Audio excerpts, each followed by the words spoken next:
Bombeiros foram acionados às 5h14 da manhã e, segundo o governo do estado, chegaram 24 minutos depois.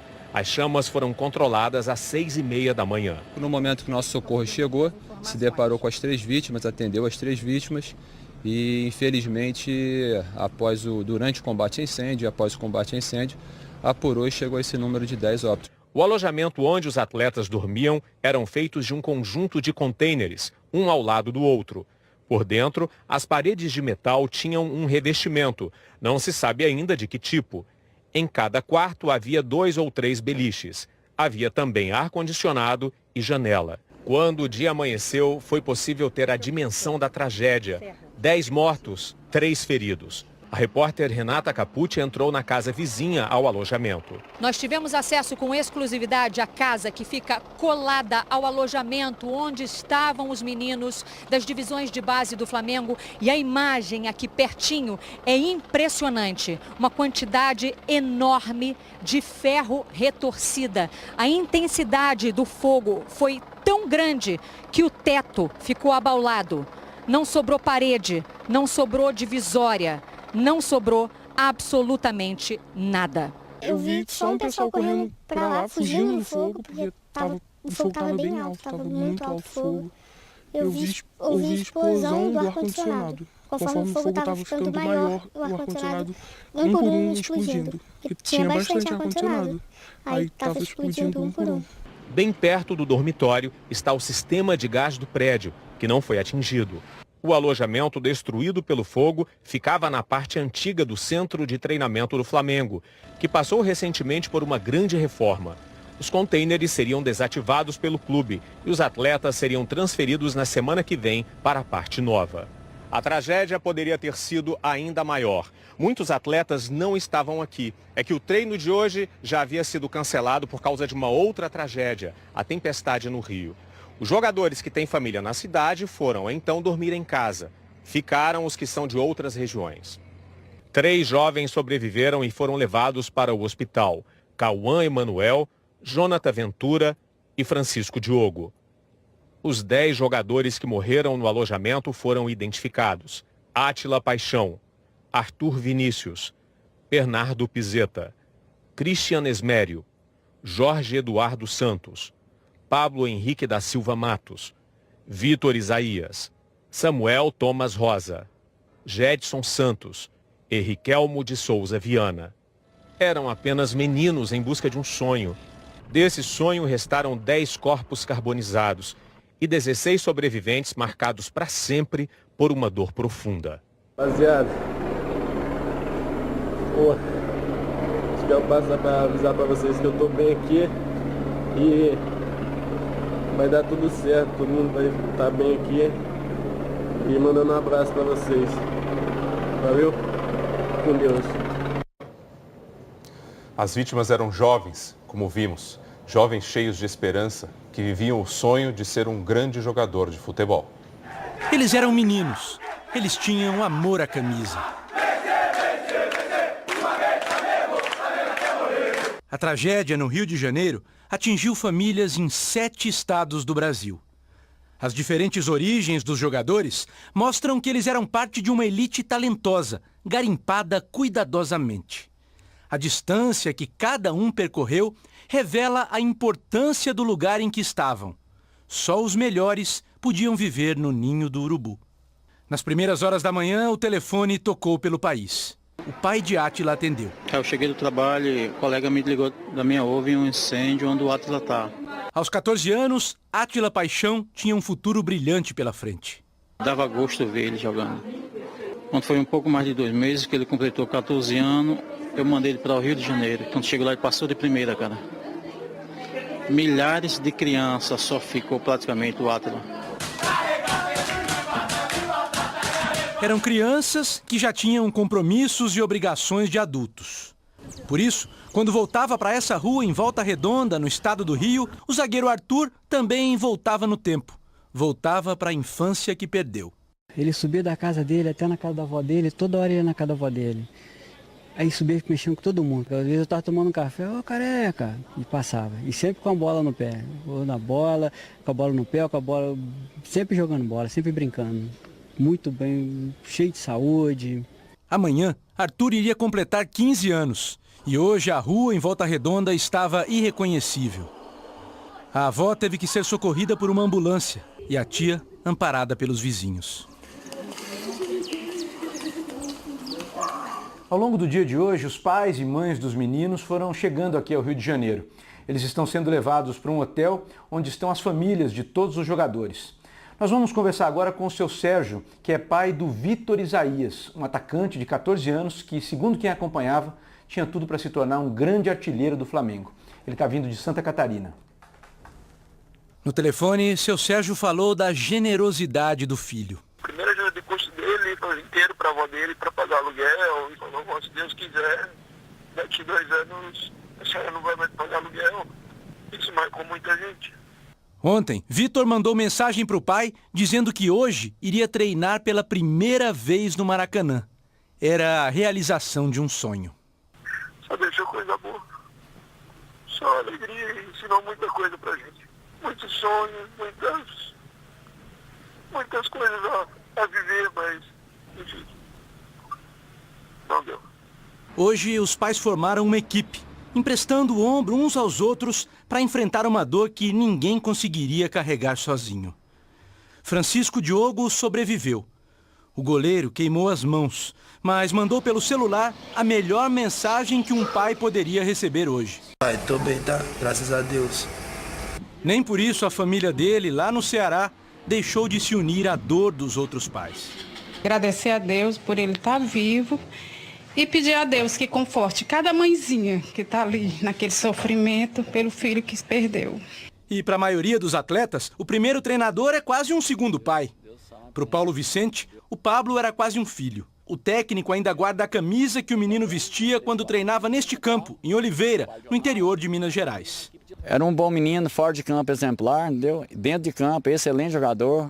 Era jogador líder mesmo, liderava o grupo dele, conversando com os seus atletas, os seus companheiros em campo. A gente fica muito emocionado.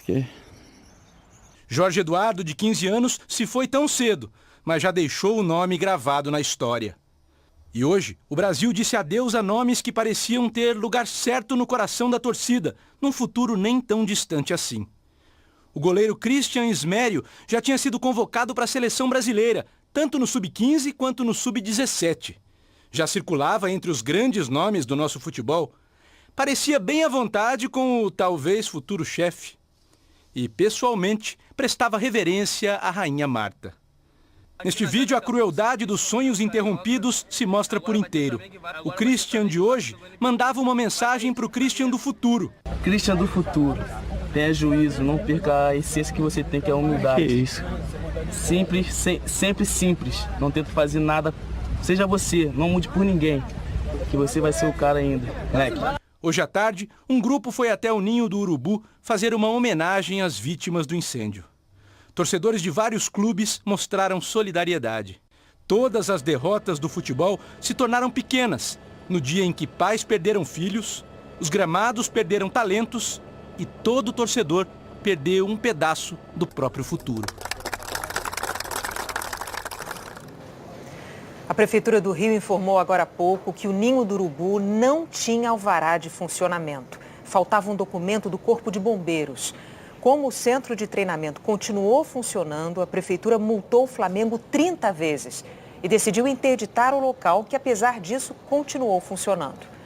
Peritos que investigam as causas do incêndio dizem que o fogo começou no ar-condicionado. As imagens da câmera de segurança do centro de treinamento mostram momentos de agonia. Deste outro ângulo, é possível ver muita fumaça saindo pelas paredes do container. De repente, as chamas se espalham. Em meio à fumaça e ao fogo, meninos tentam escapar do alojamento, pela única porta que existia. Mas foi tudo rápido demais. Nem todos conseguiram.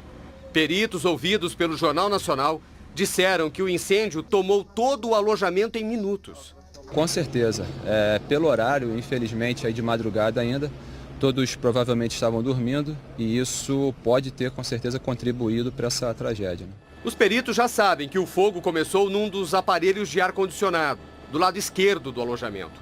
Houve um curto-circuito. Eles dizem que como os contêineres são uma grande caixa feita de metal, a temperatura aumentou rapidamente. Beliches de madeira, colchões, roupas e livros ajudaram a alimentar ainda mais o incêndio. No começo da tarde, uma van do Flamengo com atletas chegou à delegacia que investiga o caso. Os investigadores ouviram 13 meninos. A maioria estava no alojamento e escapou do incêndio. 4 funcionários também prestaram depoimento. Um deles, um segurança, que conseguiu tirar 3 meninos pela janela. O alojamento onde os atletas morreram não existia oficialmente. A Prefeitura do Rio diz que o centro de treinamento tinha autorização para construir no terreno. Mas no projeto que o Flamengo apresentou para conseguir a licença, a área onde estavam os contêineres aparecia como um estacionamento, sem nenhum tipo de construção. A Prefeitura disse também que o Flamengo nunca registrou um pedido para usar aquele local como dormitório. Sobre a fiscalização, nesses casos, a Prefeitura diz que só faz inspeção quando recebe denúncia. Mas a situação é ainda pior. A Prefeitura disse que o Ninho do Urubu não tinha sequer alvará de funcionamento. O Flamengo pediu o alvará em setembro de 2017, mas nunca apresentou o certificado de aprovação do Corpo de Bombeiros. O clube foi multado 30 vezes por continuar funcionando sem o alvará. Em outubro de 2017, a Prefeitura decidiu interditar o local, mas não explicou o que fez efetivamente para tomar essa decisão. O CT continuou funcionando à revelia. A Prefeitura do Rio informou que vai abrir um processo de investigação para apurar as responsabilidades. O Corpo de Bombeiro diz que o Ninho do Urubu ainda não tem o certificado de aprovação, um atestado de que há equipamentos contra incêndio funcionando. A corporação informa que o Flamengo deu entrada no projeto de segurança contra incêndio em 2010 e que desde então tem feito vistorias no local, a última em novembro do ano passado. Mas segundo os bombeiros, ainda havia pendências para a emissão do certificado, como mudanças de layout e ausência de dispositivos. O presidente do Flamengo, Rodolfo Landim, só apareceu para falar sobre a tragédia depois do meio-dia. Não respondeu a perguntas, nem deu informações sobre as instalações, nem das condições de segurança do local. Eu queria dizer para vocês que, obviamente, estamos todos consternados. Essa é certamente a maior tragédia pela qual esse clube já passou nos últimos 123 anos, com a perda dessas 10 pessoas. O Flamengo também está colaborando com as autoridades para que, vamos dizer assim, a causa desses acidentes, desse incêndio, possa ser apurada. Ninguém mais do que nós tem maior interesse para que isso ocorra. E, por fim, dizer que todos nós aqui do clube estamos de luto. É uma tristeza enorme que a gente está sentindo. Não é fácil falar para vocês, obrigado a todos e peço desculpas. O Ministério Público do Trabalho, no Rio de Janeiro, criou uma força-tarefa com 5 procuradores para apurar as causas e as consequências do incêndio. O Ministério Público Estadual declarou que acompanha os desdobramentos da tragédia. A Procuradora-Geral da República, Raquel Dodge, disse em Brasília que é preciso mais rigor na atuação das instituições de controle e fiscalização. Condolências às vítimas, aos seus familiares e a toda a população brasileira, porque estamos vendo uma sucessão de fatos e muitas vezes são desastres evitáveis, preveníveis, e precisamos estar atentos a eles para que as instituições de controle, fiscalização e punição realmente funcionem no Brasil. Médicos legistas disseram à nossa reportagem que algumas das vítimas têm sinais de asfixia pela fumaça e que alguns corpos só poderão ser identificados com testes de DNA, o que pode levar semanas. A investigação vai dizer se houve falhas e se o incêndio poderia ter sido evitado. Mas resposta nenhuma vai confortar famílias que sonhavam com o futuro de seus filhos e perderam tudo.